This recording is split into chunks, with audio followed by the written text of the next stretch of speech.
好 ，Hello 咁多位嘅觀眾朋友，多謝晒你哋入場之前殺手4啊！我見到有一班殺手啱啱喺隔離院殺咗入嚟啊！係啊，我哋等佢哋 settle down 一陣先，係啦，你仲有啲殺手殺緊入嚟，睇下先係咪啲殺手殺晒入嚟啦？我幫大家偷望一下先，係啦，啲殺手殺晒入嚟啦嘛，好，因為咧我哋嚟緊仲有5位殺手咧，將要殺入嚟去支持咁多位入場支持優先場嘅朋友仔嘅，不如借大家嘅歡呼聲，歡迎佢哋入場好唔好啊？馬上有請我哋嘅監製 Manny， 仲有我哋嘅導演梁巨英，以及我哋嘅殺手4號 Jeffrey 魏俊生，以及嚟自日本嘅藍沙還有來自台灣嘅春風，有請！非常之開心啊！我哋啱啱有一班殺手咧殺咗入嚟呢一度啊，不如都請我哋咁多位五湖四海嘅殺手同大家打個招呼先。Hello， 大家好，我係監製 Manny， 高興見到大家。Hello， 大家好，我係殺手4導演梁巨英，歡迎大家。Hello， 大家好，我係4號魏俊生 ，Hello。こんにちは、南沢です。お願いします。大家好，春風。非常之犀利啊！嗱，首先，既然監製同導演都喺度，想問下啦，你哋當初嘅選角點解會係揀嚟自香港、日本、台灣五湖四海嘅人才嚟做殺手咧？同埋你係點樣去選擇佢哋3位成為今次電影嘅角色咧？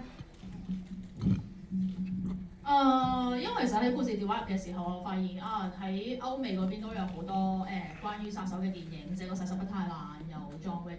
咁然之後都好希望可以做到一部係嚟自亞洲而又有世界觀嘅殺手電影。咁所以當以亞洲為一個中心嘅時候，我哋就想由香港出發，然之後又可以涵蓋到其他嘅地方咧，都會有殺手嘅存在。咁然之後就慢慢就開始發展到就係咁如果日本有殺手組織會係點咧？咁嘅話，其實入邊啲殺手佢哋應該係可以周圍走嚟走去，而是者再加入我哋嘅台灣演員，再喺唔同嘅地方嗰度去做佢嘅任務，咁就係呢個嘅背後嘅 concept。咁我哋好多謝 Jeffrey 能夠參與我哋呢個電影啦。咁中間其實佢都過五關斬六將，做咗超過3次嘅 casting， 然後我哋有10幾位嘅演員裏面，最終都係揀咗佢。多謝你！你知唔知4號？跌咗把槍喎！你跌咗把槍。跌咗把槍喎！殺手跌咗把槍添。然後南沙良仲艱辛，因為南沙良日本演員啦，我哋對於日本嘅新嘅女演員唔係太熟悉，咁我哋經過好多介紹，好多間公司，我哋 cast 咗好多人，幾十個。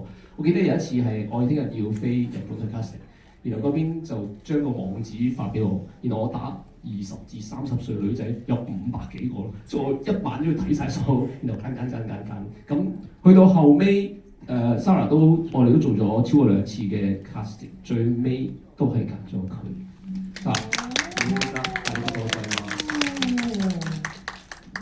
仲有春風老師。春風老師就都難嘅，因為我哋希望喺因為我哋裏面言語不通都係我哋呢套戲其中一個賣點啦。咁我哋想將呢個手機翻譯呢樣嘢俾咗我哋2位主角啦。咁我哋希望想有個演員或者有個角色係可以同一個香港嘅角色同埋日本嘅角色可以自然咁去溝通，甚至乎翻譯。咁我哋諗到，不如我哋揾個台灣演員咁樣可以講嘅喎。咁到最尾，我哋就揾到春風。真係多謝晒我哋團隊啦，獨具慧眼啊，令到我哋可以見到而家作品啊，咁多位嘅精英啊雲集啊。要問下我哋其中香港嘅精英啊 Jeffrey 啊。其實你咧都學咗好多唔同嘅技巧啦，喺入邊見到又要鎖頸啦、赤手空拳啦，又要用刀啦。其實邊一樣對你嚟講係最困難，同埋邊一樣你覺得係最貼近你自己嘅咧？你用嘅時候係最爽嘅咁樣。我諗最爽一定係拳打腳踢啦，因為呢個係天生即係大家都有手有腳啊嘛。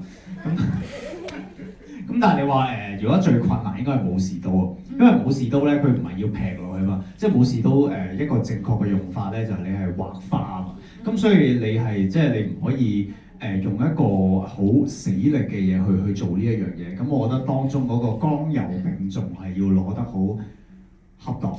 咁你練最耐嘅係咪就係點樣用呢個武士刀？都係嘅，因為其實一開始都打到係會有啲沮喪嘅，因為你正常你男仔你揸住把刀你就劈落去噶嘛，即係正常啊，即係我哋都唔會畫花咁樣識雕咁所以我覺得今次係即係慢慢用咗一個柔力之後咧，咁令到我個人都係識得取咗一個平衡咯。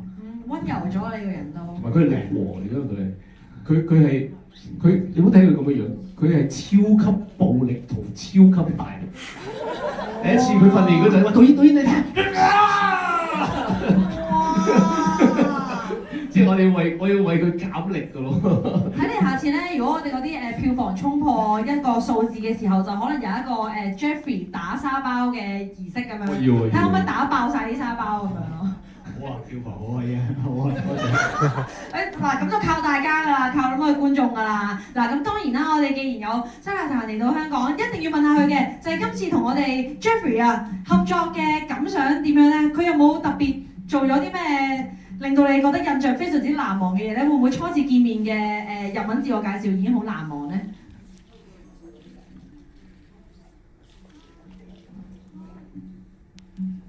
やっぱり新鮮というかこれまでない撮影現場だったので緊張してたんですけど本当に可愛らしいというか人懐っこくてこうたくさんの人に愛されてる方だなと思ってとてもやりやすかったですしありがたいなと思ってましたね。係。呢個關鍵字啊，嗰個 keywords 就係卡哇伊啊嘛，係咪啊？我哋聽下翻譯點講先。咁即係第一次同外國嘅團隊合作啦，所以就係好有個新鮮感啦。但係咧就同時咧都有啲緊張嘅，係開始拍之前好緊張，但係咧 Jeffrey 嗰個人咧真係好卡哇伊啦，同埋即係好親民嘅，並以近人嘅，所以咧就係都可以放鬆到我嗰個緊張嘅，喺現場都係好容易同佢合作㗎啦。哦，非常好啊！成為咗我哋香港禮貌大使，我哋 Jeffrey 已經可以犀利啊！使唔使講幾句蘇幾句日文啊？又係咪要啦 ？Ski 大喎！哇！呢句大家影低咗就不妨多聽下我哋啦嚇，係啦，同埋可能送俾大家㗎，係呢一句，係啦。咁當然咧，就係我想問一下沙拿達嘅，因為咧其實喺入邊都有一啲嘅槍擊啊，一啲嘅動作嘅訓練㗎嘛。其實對佢嚟講係咪一個好大嘅挑戰咧？又困唔困難咧？我睇咗阿 Jeffrey 嗰條片之後，主要係初めて持ったので難しかったですね。でも指導の坂本先生に教えていただいて、私はちょっとしかなかったので、ちょっと頑張りました。そんなに難しくなかったかな。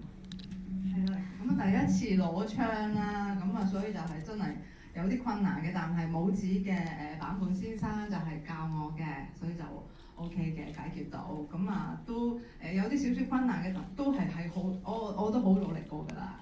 好，大家覺得正唔正啊？正，我不如俾少掌聲好唔好啊？叫聲，係咪すごいです？係啊，係咪啊？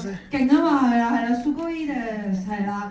還有就是說得一口流利日文的春風。春風，要不要修幾句？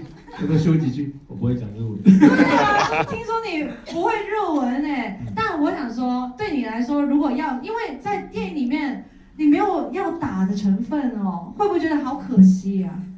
不會啊。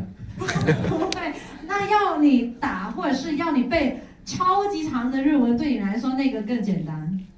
應該打比較久，日文很難嘅。哦，對啊，導演怎麼辦？唔係一有一次我哋睇景，我哋做前期準備都臨尾開拍，突然間我收到佢個經理人俾個 message 打俾我，之前係打俾我，我成爭啲未飛晒，然後之後我好驚啦。通常突然間有啲咁嘅電話咧，通常係有事出現，因為嚟唔到啊，或者唔想嚟啊咁樣啦。然後佢就打過嚟，聽嗰個春風說，導演很難背誒，可不可以配音？我說不行啊，配音不好看啊，說幹，然後就收了線。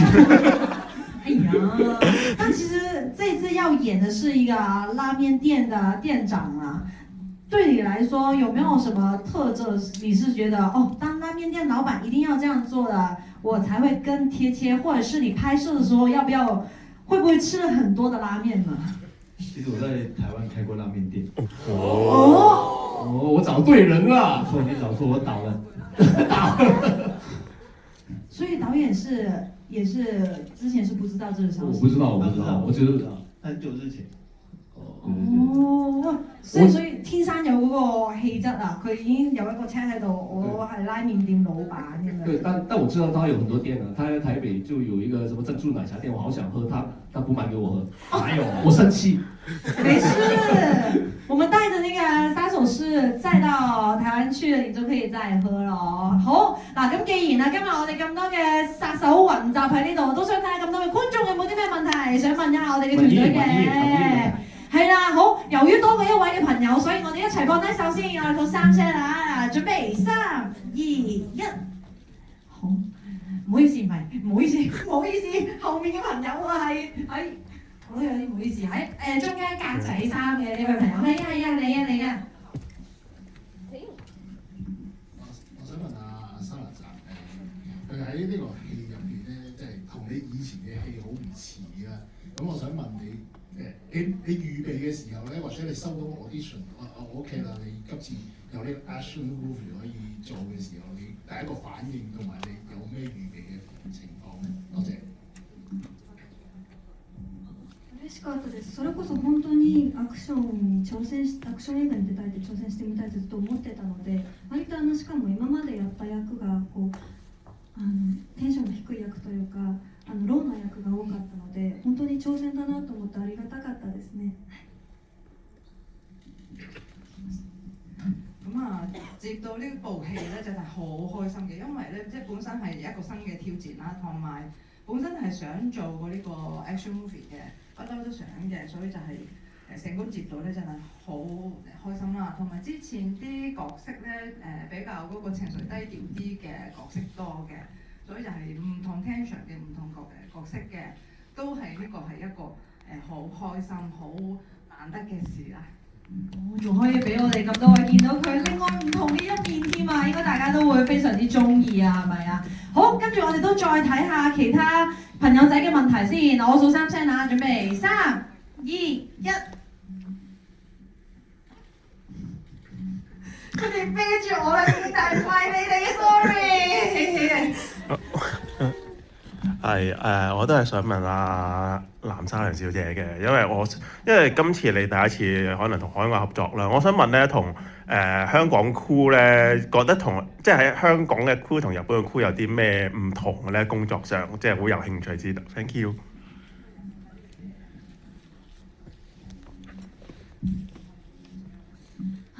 一番驚いたのは撮影の速さがすごい全然違うなと思いました。日本は割とこうしっかり準備してからこう撮影に臨むんですけど、なんかすごく撮影のスピードがこう忙しいというかまた新鮮だなと思いながら撮影してましたね。すごい大変でした。呢個係拍攝嘅速度。進度係好唔同嘅，因為日本咧就係真係準備好晒先至係慢慢拍咁樣嘅，但係香港啲 crew 咧真係拍得好快嘅，所以覺得係但係都好玩嘅。哦，係啊，可以同阿沙拿神講聲，我哋香港咧所有都好快，我哋嗰啲咧 escalator 都好快嘅。係啦，希望佢有習慣到就得啦。係啦。算你講咩添？我繼續。哎呀，可以繼續啦，好，跟住我哋又再下一條問題啦，準備3、2、1。Sorry， 我而家不停要同大家講 sorry 啊。好 ，thank you。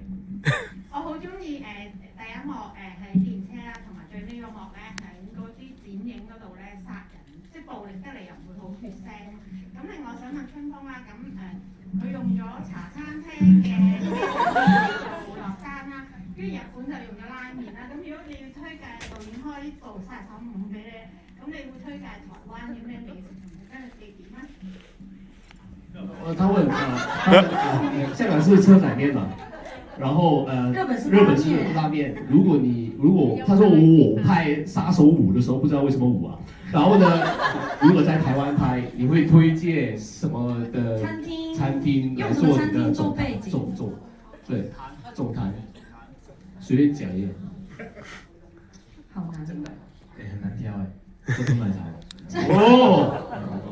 佢台北有10間。是不是可以直接用你的店去做就好了？我知點啦。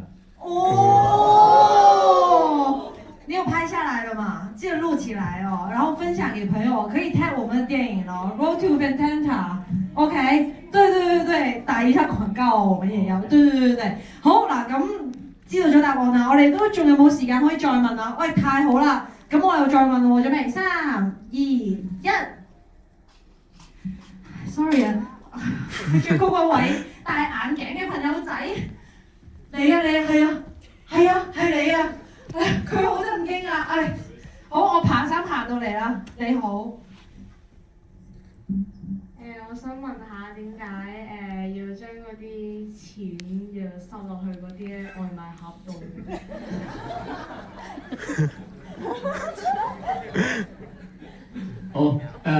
因為咧，我哋成日都想嗰啲殺手組織係潛伏喺嗰啲嘅餐廳裏面。咁 OK， 我哋餐廳嘅人佢會將佢哋嗰份嘢錢同啲單就轉過去佢哋嘅總部。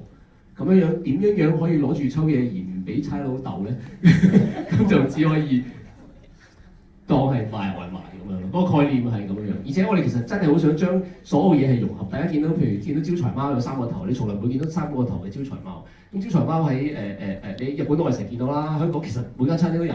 咁點樣可以攞嚟做標記，但係又唔突出咧？其實都係根據呢個概念，所以我哋設計呢樣嘢喺裏面。好，咁不如加多個創意題啊！即係如果你哋真係要有一啲秘密交收嘅話，如果唔放喺飯盒，你哋又會想放喺邊度咧？每位都可以答下呢一條，係啦，唔用飯盒交收，你哋會想用啲咩方法交收呢啲黑錢咧？聽下大家嘅答案先。寫信啊！寫信係。唔用飯盒交收啊！哇！呢個好難喎，呢個我諗到拗爆頭先諗到飯盒其實我之前有諗過咧，係放喺一啲嘅嗰啲外賣嗰啲飲品嗰啲，叫嗰啲杯啊個杯裏邊啊，係啦。哦，都但係發覺呢個杯太細，你裝唔到幾多錢咧。OK， 所以先諗其他。係，之後到 Jeffrey 啦。咩啊？係啊，就係你如果係真係要存黑錢啊，你會將佢收喺邊咧？唔收喺飯盒，收喺邊啊？黑錢？係啊，即係你交收啊嘛，嗰啲錢啊嘛。我冇經驗喎。唔係，而家即係聽下你哋創意答案啊！即係既然啱啱底褲咯。OK， 好啊。係啊，即係你分唔到啊嘛，即係你平時都，即係你收咗唔好收，即係大家都覺得差唔多。係 OK 好，咁沙拉蘭又會想放喺邊度咧？將啲錢。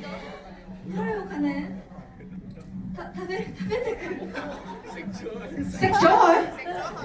哇！咁好，我哋又唔夠膽拎啲錢，我要劏咗你先可以拎啲錢出嚟喎。哎呦 ，OK， 冇啦，我哋免費啊，你係啊，唔需要，係啊，免費，係啦，我哋 free 咗佢啦，佢唔使俾錢我哋啦，係。ありがとうございます。还有春风，如果要把这些钱放在一个地方，不放在那个食物盒里面的话，传给别人，你会想放在什么地方？就是那些钱，我们就是经常放在那个餐盒里面，把那个钱偷偷的塞给别人做那个工资嘛。那如果不放在那个食物盒里面，你会放在什么地方？我的口袋裡面。OK， 其實我覺得 Jeffrey 同埋春風個答案有啲似㗎，都係喺佢哋自己身上嗰度啊。對，所以呢，大家要多看這個電影啊！我哋都希望可以將你哋嘅錢放翻喺你哋嗰度㗎，係啦。希望你都可以多多入場支持我哋殺手4啦。咁喺呢個時候都想請大家一齊同我哋今日嘅觀眾朋友影翻張相嘅，係啦。Let's take a photo together。好，我哋有請咁多位啊，可以去到我哋前面嘅位置。